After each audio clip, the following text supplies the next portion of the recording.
जय Hind. SK Maurya education YouTube channel पर आप सभी का स्वागत है। आज हम मैथ का कुछ इम्पॉर्टेंट क्वेश्चन करेंगे जो NTPC में पूछे गए हैं। NTPC में पूछे गए मैथ का क्वेश्चन 5 क्वेश्चन करेंगे। इससे पहले भी 5 क्वेश्चन का जो है वीडियो हम NTPC में जो पूछे गए थे मैथ का क्वेश्चन 5 क्वेश्चन का जो है वीडियो बनाए हुए हैं। अगर आप नहीं देखे हैं तो सर्च करेंगे SK Maurya education YouTube channel को तो आपको मिल जाएगा। अगर आप इस चैनल पर अगर नए हैं तो इस चैनल को सब्सक्राइब जरूर कर लें ताकि इस तरह की वीडियो आपको हमेशा मिलता रहे। वीडियो को देखने के बाद आप कमेंट करके ज़रूर बताएं आपको वीडियो कैसा लगा। तो चलिए स्टार्ट करते हैं। NTPC में पूछे गए प्रश्न प्रीवियस ईयर। देखिए क्वेश्चन है रूट अंडर यानी पूरा का रूट है और 8 - 2 रूट 15 है। इसको कैसे हल करेंगे तो ये है 8 - 2 रूट 15। अब इसको 2 टुकड़ा कीजिए 15 को, ऐसा टुकड़ा कीजिए जो कि गुना करने पर 15 और जोड़ने पर जो है 8 आ जाए। और ये जो है यहाँ पे 2 रहना चाहिए, बाहर में 2 रहना चाहिए। अगर नहीं है तो अंदर से हम 2 निकाल करके कैसे जो है उसको हम कैसे भी लाएंगे। अगर यहाँ पे 2 से अगर ज़्यादा है, अगर मान लिया 4 रहता तो 2 रखते और जो है 2 को अंदर ले जाते, तो 2 को अंदर ले जाते तो 4 हो जाता। कैसे भी हमें यहाँ पे 2 रखना है। तो अगर इस तरह का आपको अगर क्वेश्चन रहे, इसका अगर मान निकालना रहे तो कैसे निकालेंगे। आपको इसको ऐसा जो है टुकड़ा करना है जो कि गुना करने पर जो है 15 आ जाए और जोड़ने पर 8 आ जाए। तो क्या करेंगे, इसको गुना कैसे करेंगे तो 5 में अगर 3 से गुना करते हैं तो 15 और 5 और 3 कितना आ जा रहा है 8 आ रहा है।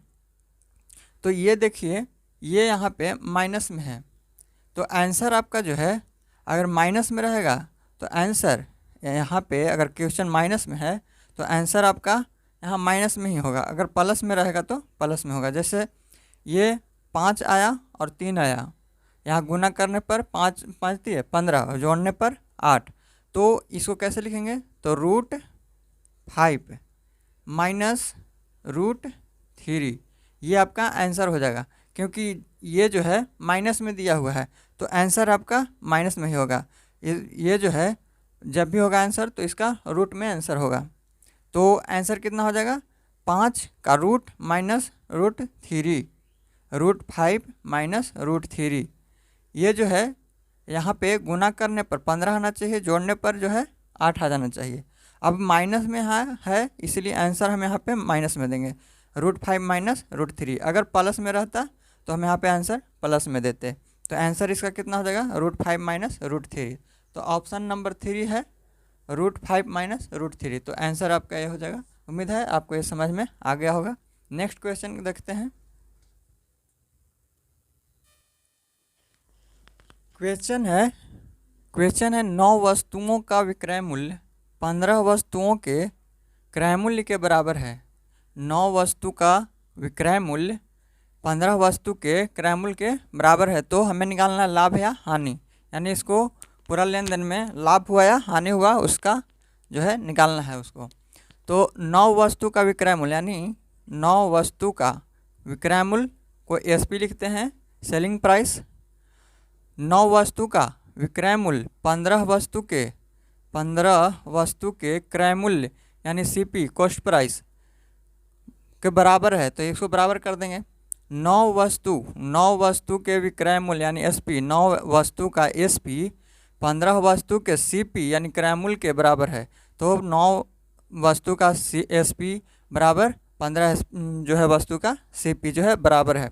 अब CP इधर है और SP जो है इधर है, SP हो गया और ये CP है। CP गुना में इधर आएगा तो भागा में हो जाएगा, यानी SP बटे CP बराबर क्या हो गया रेशियो 15 बटा में, इधर गुना में है तो इधर आ जाएगा भागा में। अब काट दीजिए 5 × 15 3 × 9, यानी SP और CP का जो रेशियो आया, SP और CP का रेशियो कितना आया 5/3 ये हो गया।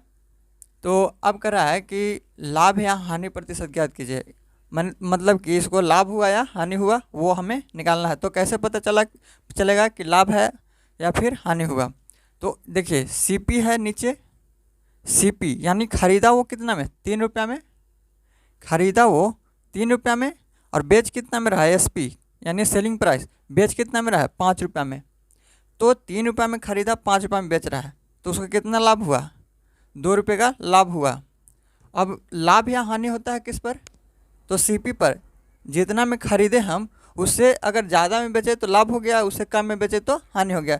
तो अगर हम यहाँ पे 2 रुपये का लाभ हो रहा है तो किस पर लाभ हो रहा है, यानी क्रय मूल्य पर लाभ हो रहा है। तो क्रय मूल्य है कितना, 3 रुपया, तो 2/3। अब परसेंट निकालने के लिए 100 से गुना। अब इसको करेंगे तो कितना होगा, 36 18, 200 में 3 से भाग देंगे तो 36 18 हो जाएगा। फिर जो है 66, उसके बाद 6, तो ये हो जाएगा 66.6%। तो लगभग में जो है इसका आंसर आएगा 66.6%। तो ये हो गया जो है 9 वस्तुओं का विक्रय मूल्य का रहा है 15 वस्तुओं के क्रय मूल्य के बराबर है। 9 वस्तुओं का विक्रय मूल्य 15 वस्तुओं के बराबर है। तो 9 वस्तु का जो CP SP है 15 वस्तु के CP के बराबर कर दिए, यानी 9 वस्तु का जो विक्रय मूल्य है 15 वस्तु के क्रय मूल्य के बराबर यहाँ पे कर रहा है, तो कर दिया। बस जो है SP और CP का रेशियो निकाल लिए, तो ये आ गया 5:5/3। तो अब 3 में खरीद रहा है वो, 5 में बेच रहा है। तो 3 में खरीदने के बाद 5 में बेच रहा है, तो 2 रुपये का लाभ हो रहा है। तो जब भी लाभ होता है वो किस पर होता है, क्रय मूल्य पर होता है। तो क्रय मूल्य पर लाभ होता है, तो 2 रुपये का लाभ हुआ कितना पर, 3 रुपये पर, इसलिए 100 पर कितना होगा, तो परसेंट में आ जाएगा 66.6। तो ये आपका आंसर हो जाएगा। नेक्स्ट क्वेश्चन अब देखते हैं। नेक्स्ट क्वेश्चन है, एक घड़ी को निश्चित राशि पर बेचने पर रमेश को 10% की हानि होती है। उसी घड़ी को 140 रुपये अधिक में बेचने पर उसे 4% का लाभ होता है। तो घड़ी का क्रय मूल्य क्या है, यानी CP ज्ञात करना है, कॉस्ट प्राइस। तो एक घड़ी को निश्चित राशि पर बेचने पर, मान लिया CP जो है 100 रुपया है, तो जब वह बेच रहा है 100 रुपया हम CP माने हुए हैं, निकालना है हमें CP। 100 रुपया जो है हम CP मान लिए, यानी क्रय मूल्य। निश्चित राशि को बेचने पर रमेश को 10% का हानि हो रहा है। अब इस वस्तु को जो है जब बेच रहा है तो उसको 10% का हानि हो रहा है, यानी 90 रुपये में बेच रहा है। 100 रुपया का सामान 90 रुपये में बेच रहा है। तो अब बोल रहा है कि उसी घड़ी को 140 रुपये अधिक में बेचा जाए तो उसे 4% का लाभ हो जाता है। जब 140 रुपये अधिक में बेचा जाए तो उसे 4% का लाभ हो जाता है। तो इसी पर लाभ हो रहा है, यानी 100 रुपया पर नहीं उसको लाभ होगा, तो 104 रुपया हो जाएगा। 4% का लाभ हो रहा है तो 104 रुपया हो जाएगा। अब कह रहा है 140 रुपया, यहाँ बोल रहा है 140 रुपया अधिक पर बेचा जाए, जबकि यहाँ से कितना अधिक पर बेचा जा रहा है, तो यहाँ से इसको बेचा जा रहा है 14 रुपया अधिक पर।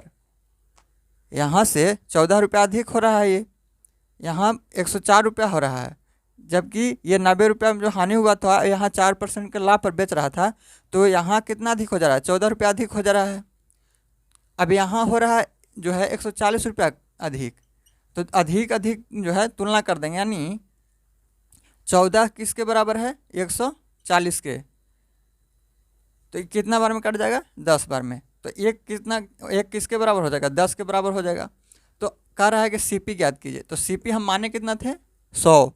तो जब इधर 1 है, इधर हम 100 से गुना करेंगे, तो इधर भी जो है 100 से गुना करेंगे, तो 10 गुने 100, यानी कितना हो जाएगा CP, 1000 रुपये CP हो जाएगा। तो CP हो जाएगा इसका 1000 रुपये। तो आंसर कितना होगा, 1000, यानी CP बराबर 1000 रुपीज़। तो उम्मीद है कि आपको समझ में आ गया होगा। अब नेक्स्ट क्वेश्चन देखते हैं। अब नेक्स्ट क्वेश्चन है, सरिता ने एक ऋणदाता से 15% प्रति वर्ष साधारण ब्याज की दर से 26 मार्च 2018 को 4500 रुपये उधार लिए और उसी वर्ष, यहाँ पे वर्ष होगा, उसी वर्ष 7 जून को ऋण चुकाया। उसी वर्ष यानी 2018 में ही 7 जून को जो है ऋण चुकाया। उसने अपना ऋण चुकाने के लिए कितनी राशि का भुगतान किया, यानी कितना राशि वो दिया, यानी ये निकालना है, यानी मिश्रधन, यानी मूलधन और जो साधारण ब्याज होगा उसको जो है जोड़ करके जो है वो कितना राशि जो है दिया टोटल, वो निकालना है। तो देखिए, सरिता ने एक ऋणदाता से 15% प्रतिवर्ष साधारण ब्याज की दर से 26 मार्च 2018 को 4500 रुपये उधार लिया और उसी वर्ष यानी 2018 में ही जो है 7 जून को ऋण चुकाया।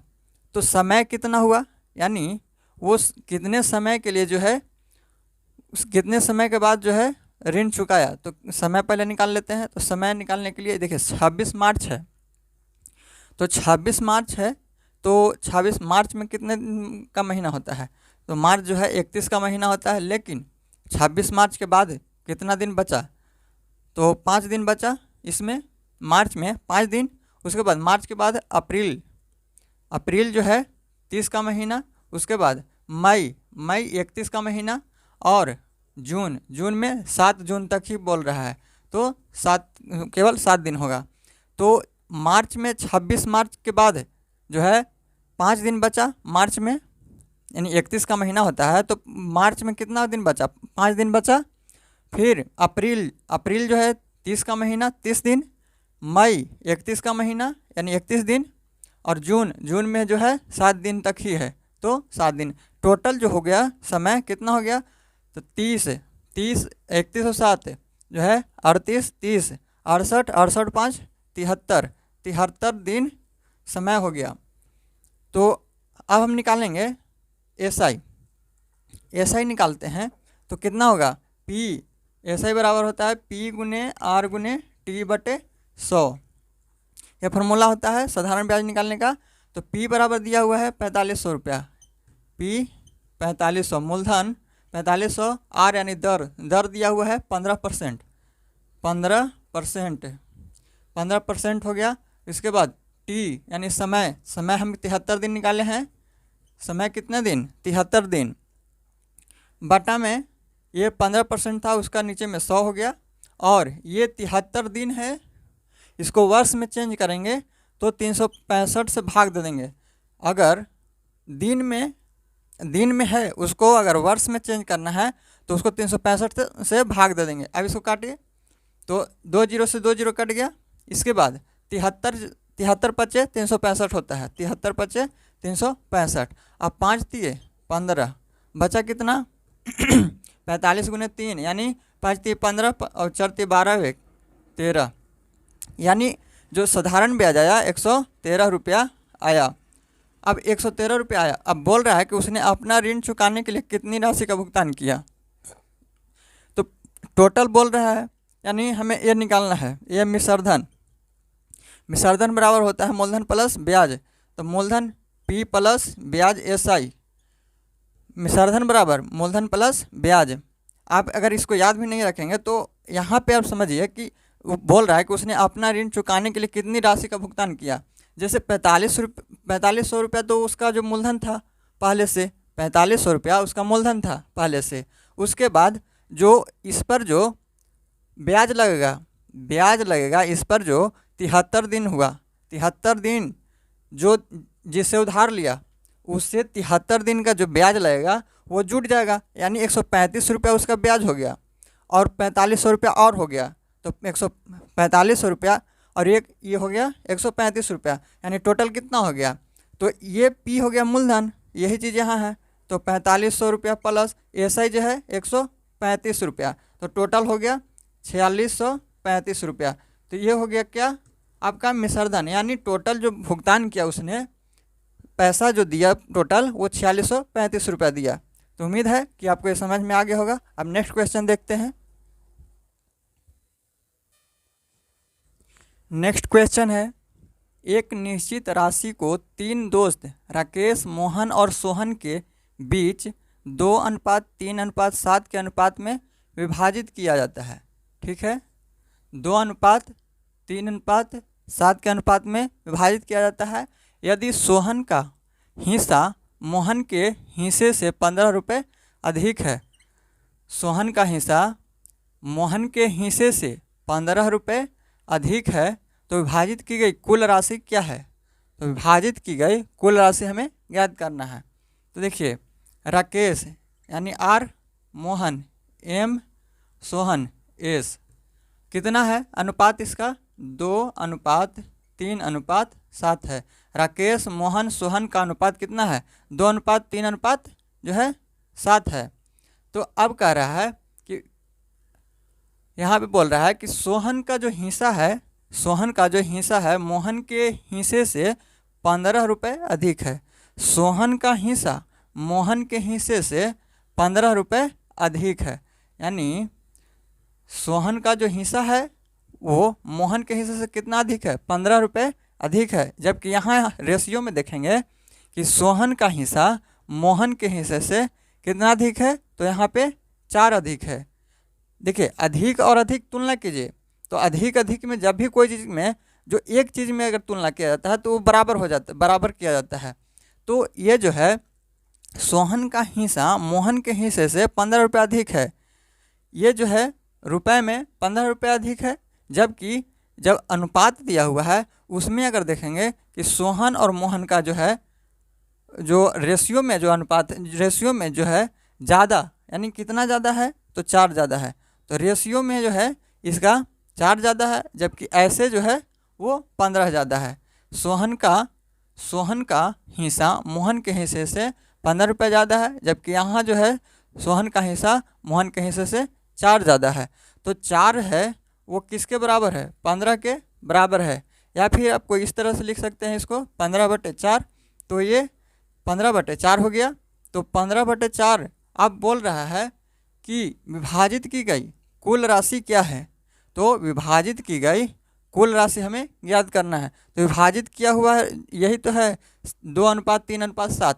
यानी राकेश मोहन और सोहन में 2:3:7 के अनुपात में जो है विभाजित किया गया है। तो कह रहा है कि विभाजित किया गया कुल जो है राशि क्या है? तो यहाँ पे आप जोड़ेंगे तो यहाँ पे कुल कितना है? कुल जो विभाजित किया गया राशि कितना है रेशियो में? तो 7 3 10 10 2 12। अब ये जो है एक जो है यहाँ पे अगर निकालेंगे तो यहाँ पे 4 बराबर 15 हो गया। अब 1 बराबर निकालेंगे तो 15/4। तो यहाँ पे सबका योग कितना आ रहा है? 12 आ रहा है। यानी कुल विभाजित किया गया राशि हमें ज्ञात करना है। तो कुल यहाँ पे कितना है? 7 3 10 2 12। तो एक जो है 15/4 के बराबर है। तो 12 कितना के बराबर हो जाएगा? तो 12 से गुना कर देंगे। यानी 15/4 गुने 12। तो 4 तिये 12। तो ये हो जाएगा 15 तिये 45। तो ये हो जाएगा 45 रुपये। तो ये आपका आंसर हो गया। तो विभाजित की गई कुल राशि कितना था? 45 रुपये। तो ये आपका था। उम्मीद है कि आपको समझ में